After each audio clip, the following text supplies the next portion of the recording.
গাজায় খাবারের খোঁজে প্রতিদিন জীবনের ঝুঁকি নিয়ে ত্রাণের খোঁজে বের হতে হয় ফারেস হাসোনাকে। 6 সন্তানের জন্য একটু খাবারের জন্য এই লড়াই তার প্রতিদিনের বাস্তবতা।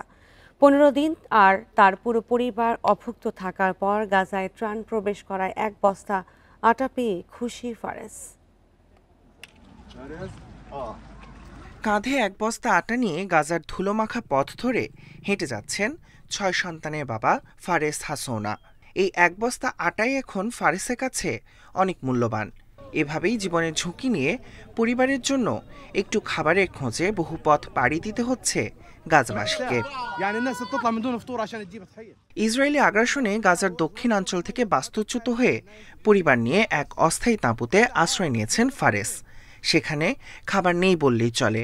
প্রায় 15 দিন ধরে তার পুরো পরিবার ছিল না খেয়ে। ক্ষুধা আমাদের শেষ করে দিচ্ছে। প্রায় প্রতিদিনই এখানে আসি, কিন্তু বেশিরভাগ দিনই খালি হাতে ফিরি। আমার ছেলেমেয়েরা এখন আর আগের মতো খেলাধুলা করে না। তাদের মুখ শুকিয়ে গেছে, শরীরের ওজন অর্ধেক হয়ে গেছে। ত্রাণে পাওয়া আটা নিয়ে তাঁবুতে ফিরে আসার পর হারেসের মতোই ক্ষুধা যন্ত্রণা থেকে মুক্তির খুশিতে হাসি ফুটে ওঠে তার পরিবারের মুখেও। ক্ষুধার্ত আর ক্লান্ত শরীরে বয়ে আনা আটার বস্তাকে একটি বাছুরের সঙ্গে তুলনা করেন তিনি। আমি যখন এই বস্তা নিয়ে তাঁবুর ভেতরে ঢুকলাম, তা ছেলেমেয়েদের কাছে একটা বাছুর নিয়ে ফিরে আসার মতো। বাছুর হোক কিংবা আটার বস্তা, অনেকদিন পর আবার কিছু খেতে পারবো।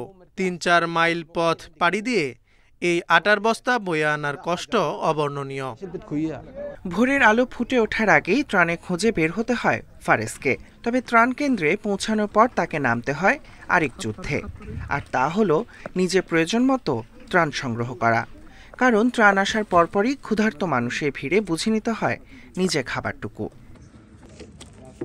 Tahmid Abrar, Independent news.